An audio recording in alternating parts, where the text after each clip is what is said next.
Be Frank Network. Content on this production is for entertainment and informational purposes only. It is not medical advice, nor is it intended to substitute medical treatment or diagnosis.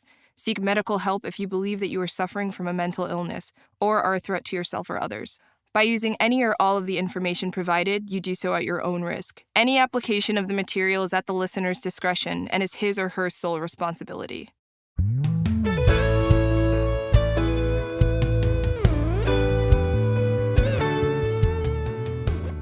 Hey everybody, Doc Brian here, and welcome to Doc Talks DX, where we have our guest from Doc Talks joining us, Timothy Walker, as we have talked about his life in a brief, as we were just talking about, a very brief packaged thing where we didn't get into a whole lot of stuff and just kind of glossed over the tops.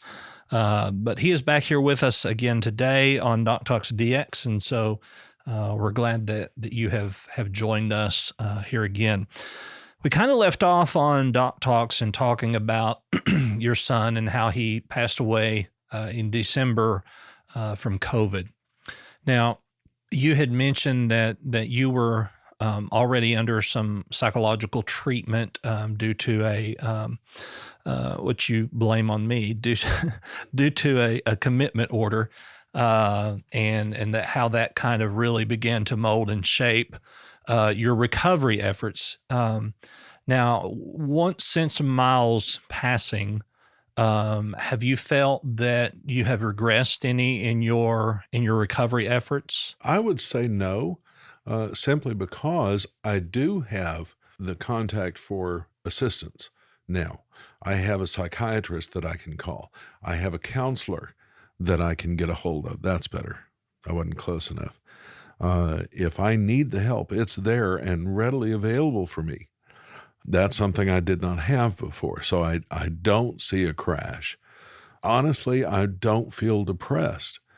I feel very, very sad, and that's a very different thing. If you've ever had depression, it's like people, well, I was depressed. No, you were sad. You have no idea what depression is. If you've never had it, you don't get it. And no one that has it can describe it to you. It's endless, it's bottomless, and it goes on forever. Mm-hmm. I think, and I've said this before and received a lot of scrutiny for this statement, but there is a difference in depression as a symptom and depression as a diagnosis. In that depression as a symptom is that sadness, that anxiety, that fear, but then depression as a diagnosis is the time span that you have had it and the severity. One way that I differentiate between anxiety and depression is that anxiety is the feeling that things aren't going to get better, which then that anxiety leads into a depressive symptom.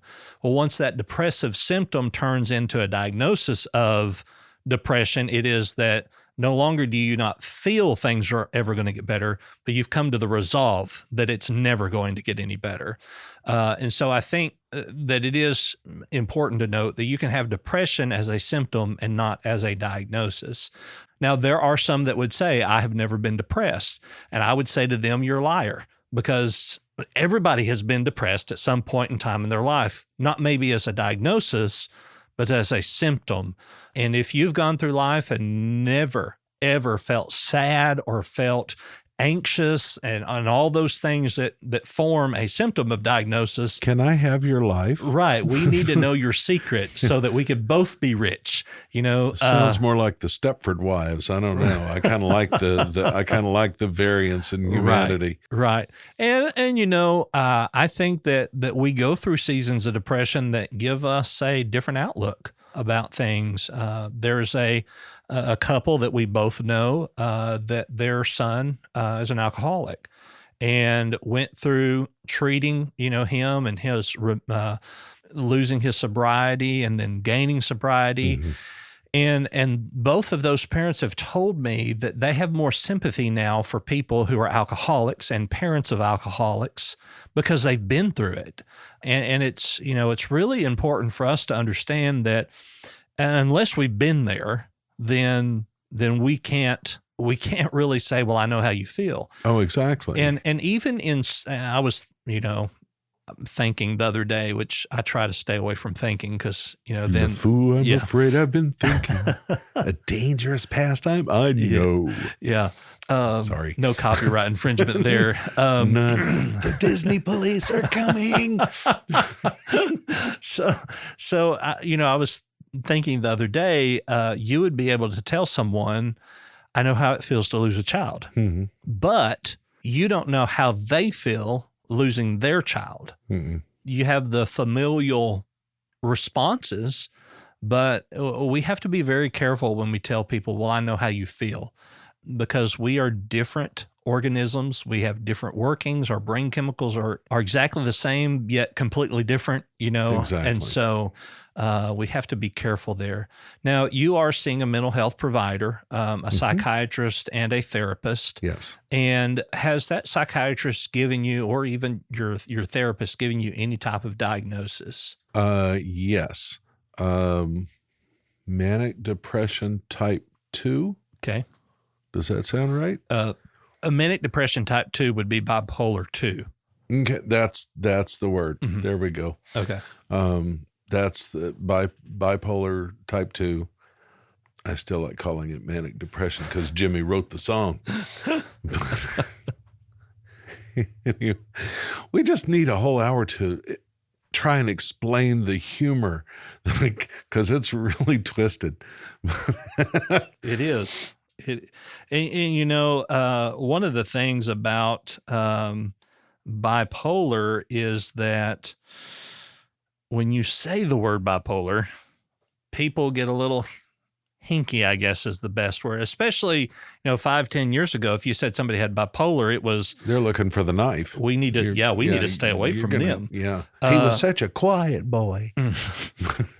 But yeah, as you mentioned, there are two different classes of bipolar, bipolar 1, bipolar 2. Now, in the DSM, which is our standard of use, the Diagnostic Statistical Manual of Mental Health Issues, the DSM-5, there has to be at least one hypnomanic episode, at least one major depressive episode. So a point of where you had this illusion of grandeur, that everything, you could solve the world, you were Superman. What do you mean illusion? Yeah. What do you speak of, mortal? And so there has to be that. But then there has to be this depressive disorder or episode rather. And so I think that when we look at this, we really have to be careful in how we say our mental illness. And while I don't diagnose people, I have to be very careful in saying, well, I think this could be this. For instance, narcissism is probably one of the underdiagnosed things in the world, because a true narcissist isn't going to seek help to get a diagnosis of narcissism. But if I have a wife of a narcissist who is having a major depressive disorder, and I say, well, I think your husband is a narcissist, and she says, well, will he ever get better? And I say, well, if he's a narcissist, then no. And then she goes and kills herself because, so we really have to be careful about how we treat things. So within the DSM, bipolar 2 sometimes is called hypermania. But these are not as high as those found in bipolar 1, but sometimes bipolar 2 is misdiagnosed as a major depression of hypomanic episodes. The hypomanic episodes are unrecognized. In this thought of hypomania, what did your episode of hypomania look like? Well, you've been seeing some of it today. Mm-hmm. It's not near as bad as it used to be. I have issues controlling my tongue when I'm in a full-blown hypomanic. Mm-hmm. And it's really hard for me to control what I say and my temperament. I'm not a good person. If there's any picture you can put up somewhere that said this is not a good person, you can put me there. It is strictly by the grace of God that I sit here in the condition that I'm in right now. And this is so much better than I used to be. Right. But what was the question?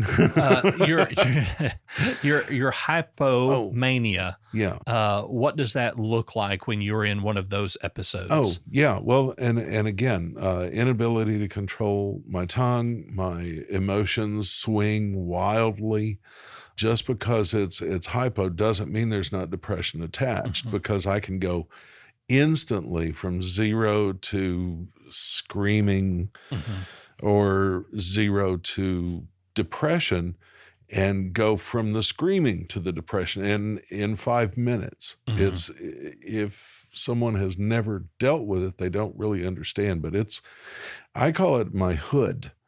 Because when the depression would come on, it was something I could feel. It would come up over the back of my head and then over the front of my face.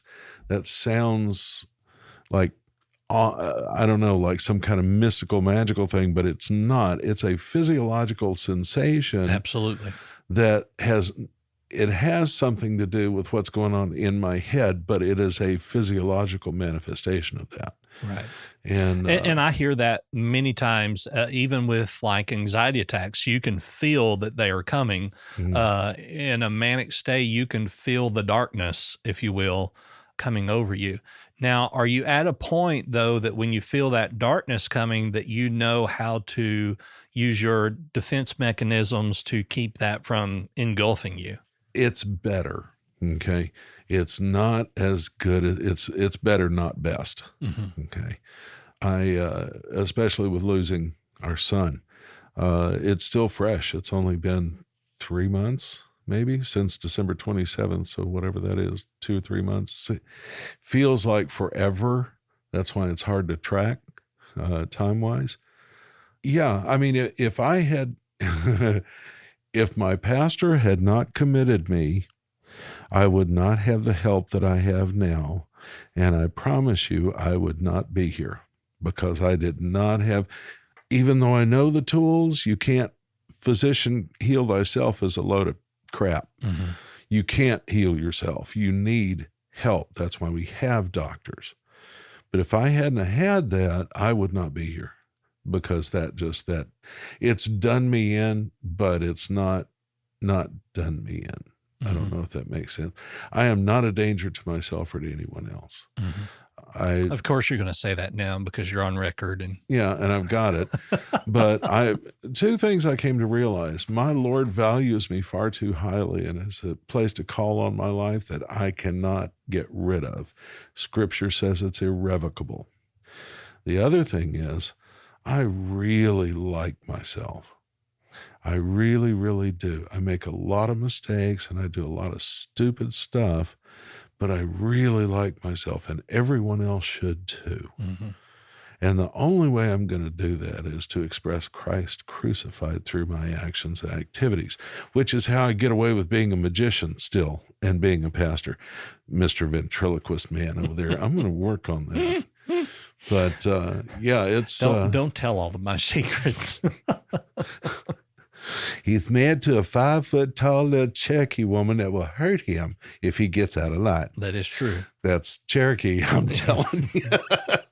But it's the treatment and the medication. And say what you will, it's not about Valium and all this other kind of stuff. It's about specific medications for specific problems. And I call it my little pill of sunshine that I take every morning, because I don't want to kill myself instantly. I can be sad and it's okay. I can be angry and nobody has to be afraid, least of all me. Right.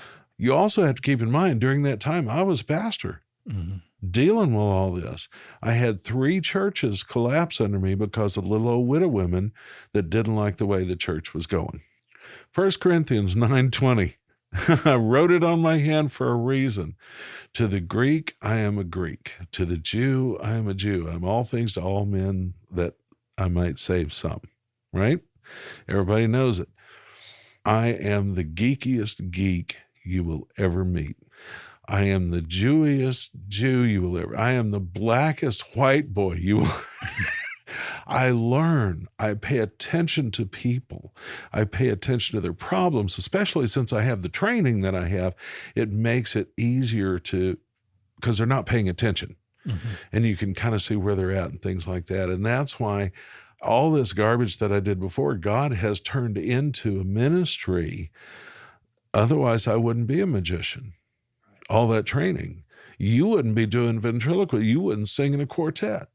None of that would have happened had God's calling not been on it, and he's going to use it. My history with rock and roll music and with Stryper and all this kind of stuff, he's used it. I can hang out with people with tattoos and metal in their face.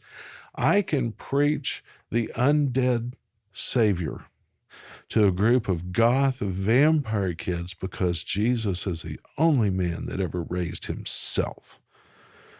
There's your undead Savior. Mm-hmm. It sounds twisted, but to every Greek, I'll be a Greek. To every Jew, I will be the Jewiest person you've ever met.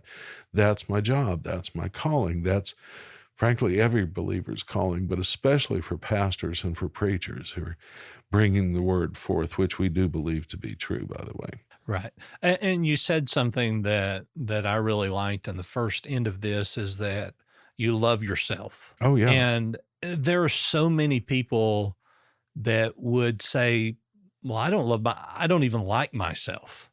And that is like the main central part of who we are, is that we can't expect to be loved by somebody if we don't love ourselves. What's the love your neighbor as yourself? You have to love yourself first. If you don't love yourself, you can't love anybody else. Not really. Right. Not really. You can be married to somebody for 50 years, and if you don't love yourself, you don't really love them. Mm-hmm. It's not time served. It's not marriage spent. It's time served. Right. So yeah, and I do, and it sounds like real ego stuff. I love myself. Yes, I do. I'm so pretty. Yeah, you wish you could be this fine. I'm just, and all that is joking, but it's not. But that's why I have that ego. Who in the world believes they can stand up in a room full of people and tell them how to live their lives and people are actually going to listen to them? And that's the pastorate. Mm-hmm. Now, I realize it's scripturally based, but there's an ego there. You don't stand up in front of a room full of people if you don't have an ego that tells you you can do that. Right. And that's one of the pastoral gifts. One of my early pastors, one of my early influencers said he believed that politicians and car salesmen were pastors who had not answered their true calling because it's the same tools, Yes. Yes, it is. Misused, but they're the same tools nonetheless. Salesman, anything. I mean, that's a pastoral gift. And it's convincing, but it's convincing based on fact, which will always ring true. So pulling this back into a diagnosis, with bipolar 2, there is times of hypomania, which hypo means under or below, hyper means above or beyond. And so the way that I try to explain bipolar is this: if we have a straight line across the board, we could say that's normal, and we know that normal is relative to an individual. Well, so if you are on that line and you go under that line and then up to that line and then down and then up to the line and you never get over that line, then that's hypo. You're under or at. And so that line being under is depressive. And so you get to that line and you're, once again, normal being relative, let's use the word baseline. That's baseline for you. And so then you have these times of mania that are hypo or under or depressive, and that is that veil, if you will, that comes up. Now, type 1 is that you are hyper and hypo, so you never sit at that baseline. You're either up or you're down, back and forth. Mm-hmm. And that's where we get the people that are, running the streets naked and, having the illusions of grandeur and just. You said you wouldn't tell them about that. Well, you signed the paper that said I could say whatever I wanted to say. Oh, man. But then we see these people who are more likely bipolar 1 that get treatment, get medication, and then quit taking their medication. And the reason that is because they feel more comfortable being up and down than they do feeling like they're stuck in a box. Now, you don't see that so much with bipolar 2 because bipolar 2, you're in that depressive and you want to get back at that baseline. You want to get back to that feeling of where, yes, I can live. Yes, I can succeed. Yes, I can make a difference in the world. But when we get into that depressive issue, it's, I must be an idiot because I could never do anything on my own. I could never, and even beyond spirituality, which, we get to this point of where, okay, I know that I'm called to preach, but there's no church that ever is going to have me to be their pastor. Obviously, this is by audio, and so you couldn't see him raise his hand, but he raised his hand, and I almost said I see that hand because I'm a Baptist preacher. Only if you're Baptist will you understand that joke. Every head bowed, every eye closed. Let me just see your hand. Just raise your hand. Put it up and put it down. I see that hand, yes. And so have you ever made up hands? No. Tell the truth. No, I have never. I see that hand. Yeah. There's nobody over there. There is no hand. So have you ever gotten to a point in that baseline of where you feel normal that you were uncomfortable being okay? Okay, here's what I ran into. You normal people, you're happy and you're sad. Mm-hmm. What the heck is wrong with you? You'll be a little sad or you'll be a lot sad. Or you'll be a little happy or a lot. There's no consistency. Mm-hmm.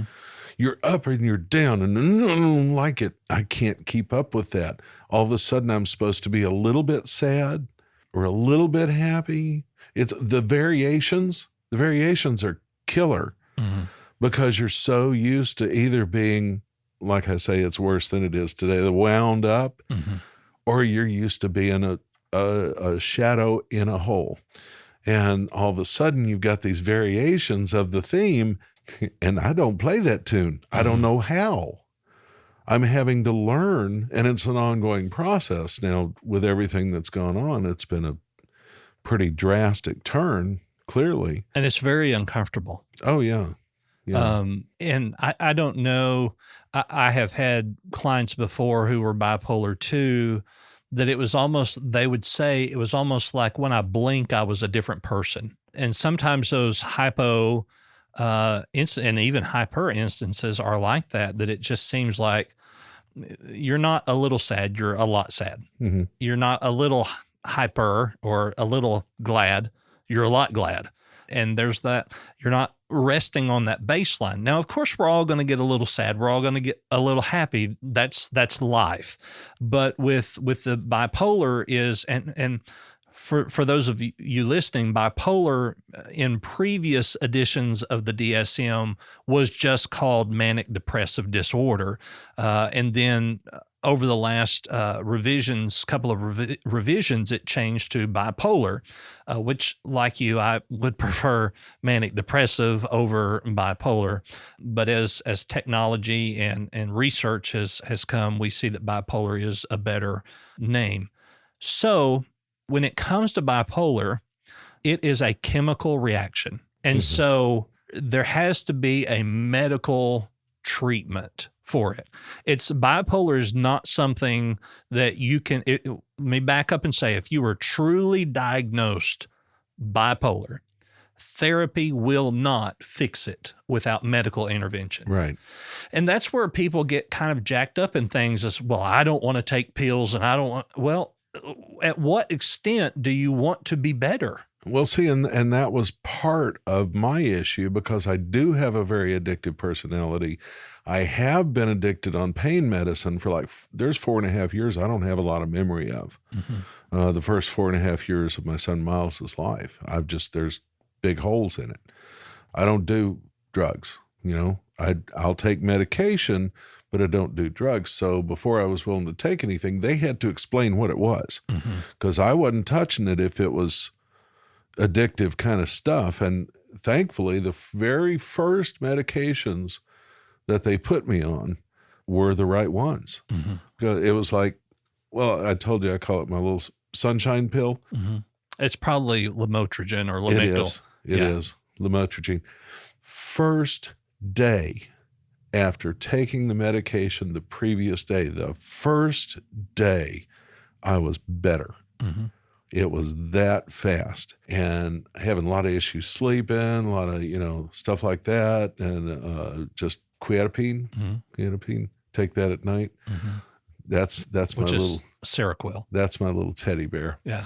It puts me to sleep. It lets me. I'm old. I still have to get up to pee, but I'm not getting up because I can't sleep and my brain is raging and I can't get this meaningless garbage out of my head. Which is funny because quetiapine, the first 5 letters is quiet. Well, it is. It makes a world of difference. Went in yet and didn't go in. We're doing it all by phone. Yesterday, had an appointment with my psychiatrist, and we bumped up my quetiapine by a half tab at night because I'm starting to have restless slumber and things like that, which I suspect are related to the passing of Miles. Sure. And that's the other frustrating thing. When you can't help yourself, you can't really help others. And I can't help myself right now. I have to have help. Sure. So that's my other concern. And I think one of the biggest problems is that that's the very first step, is to realize that I can't make this better on my own. Yeah. I can't do this on my own. And with bipolar, it's kind of a double-edged sword because we are convinced that it's not ever going to get any better because we are hypomanic. And then to say, well, you could see this doctor and it could, well, we're convinced that it can't, and so sometimes it takes that committal by a therapist or a doctor to get us in a position of where we can even entertain the thought that it could get better. It's all your fault. I will say that to the day I die. I might as well have been a drowning swimmer and you're a lifeguard. And don't get no big head over it. Don't get there we go. Do not get a big head over that. But I'm just saying you did your job admirably. You did exactly what you should have done, not only for a parishioner, which showed me the caliber of your pastoral spirit, but also for somebody who can provide help and see someone that needs it and does probably a very uncomfortable thing.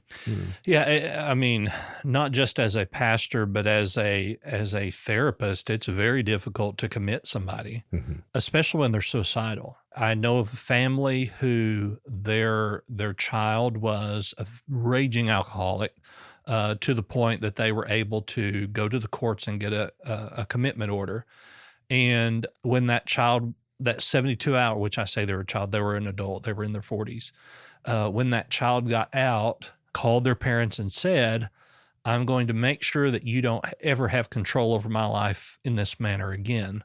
They were very confused at what that meant, and that young man committed suicide just hours after that phone call.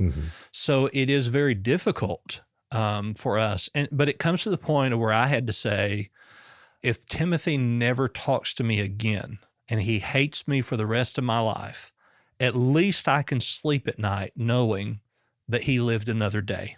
And it's rough. It is hard. It is hard. It's a lot of pressure on the counsel or the psychiatric end. There's a reason why the suicide rates are so high on the treatment end, not just on the patient end. It's a hard row to hoe, especially if you know the individual or know them somewhat. Sure. Yeah, in the moment, I think it probably is just as tough on the physician as it is the patient. That's Yeah. And thankfully, though, you said the treatment plan with medication worked the first time. Yes. And that's not always the case. No. There's a reason that it's called practicing medicine, because sometimes we feel like guinea pigs, and a lot of times people just give up because this medicine isn't working. And while I can't speak to medicine, because I'm not a medical doctor, I can say that most medications, when it comes to depressive disorders, even anxiety disorders, have to cross the blood-brain barrier, which can take 4 to 6 weeks for you to start really seeing some differences. Mm-hmm. So I can just say that I'm glad that you decided to stick around, that I'm glad that you found hope and light in and through all of this. You know, the way that life works, I could say the way that life works, but really when it boils down, it's the way that God orchestrates things, is that all things will work for our good, and that we're able to help other people because we have been through similar things. And so if we keep that in mind, I did counseling with an alcoholic one time, and he said, going to AA makes me want to drink more. And I could understand that. I told you, addictive personality. I went to an NA meeting, Narcotics Anonymous.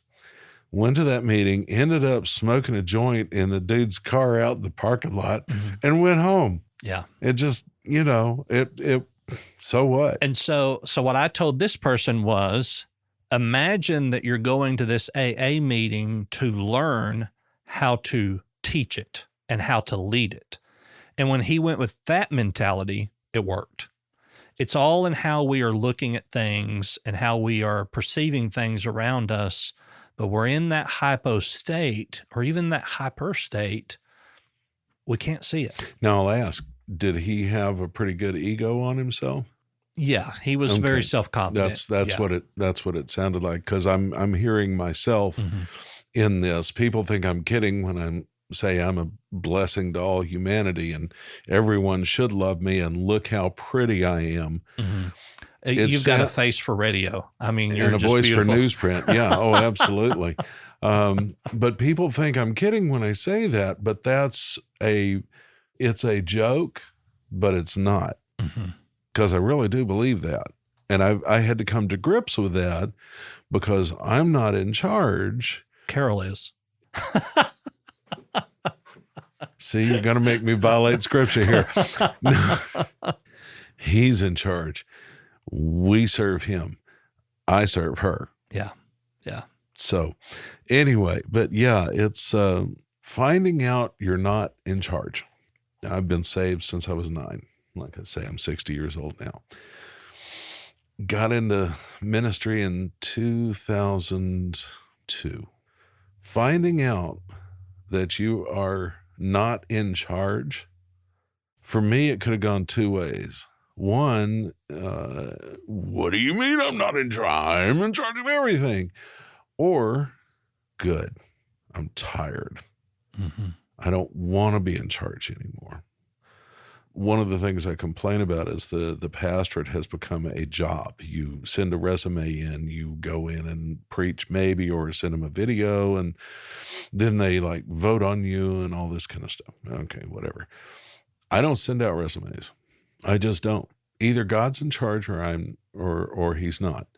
I know him to be in charge. He also knows I'm pretty stupid, hard-headed. He has to put stuff right in my face before I'll get it. So when it's time, I'll get it. Right now, he's been letting me rest, and I've been trying to be busy, but he's been letting me rest, and I'm starting to see why. But I have bought 4 different color polo shirts other than black, which I've never worn before. You can speak to that. It just says your treatment is working. Well, to the Jew, I will be a Jew. To the Greek, I will be a Greek. To the Arkansan, I'll look like a preacher. It is really that simple. It is really that simple. If you're going to have a job, look like you intend to have the job. And down here in Arkansas, the all black and the kind of creepy looking, because that's me at my heart. I like black clothes. I always have. But that doesn't seem to fly down here. Doesn't seem to. I can sell it up in Indianapolis. I can't sell it down here, which tells me I'm not supposed to, first off. And second, I need to do something different. And this is it. The all black is gone. Mhm. Well, I'm glad that we can even use that in a thought of that the depression of the all black is going. Yes. And as I've said, I'm glad that you are getting help and getting better, and I'm glad that you decided to stick around. Well, thank you. I like being here. I've been blessed with a pretty good church and a fairly decent pastor. And I'll take it. I'll take it. It's not many people can call a church home, but I have seen more family out of the folks here since the quarantine thing, staying home. I get a letter every week. I get a phone call from somebody, or I'll get something on Facebook or something from somebody, but they know I'm there and they know, and I'm missed. That's nice. It is. Well, Timothy, I thank you for being on Doc Talks DX with us today, and appreciate you telling your story. There's a lot of people who would not be as comfortable or candid telling the story that you have. Once again, I'm Doc Brian. You can find me at thedocbrian.com. All of my social media links are at the bottom of that webpage. Feel free to follow us there. Don't forget to subscribe to our podcast, Doc Talks with Dr. Brian Shepherd. And Doc Brian Doc Talks is a part of the Be Frank Network. You can find all of our podcasts there at BeFrankNetwork.com. I look forward to having you join us next time. Again, Timothy, thank you for being here with us. My pleasure. And everyone have a great day. Goodbye.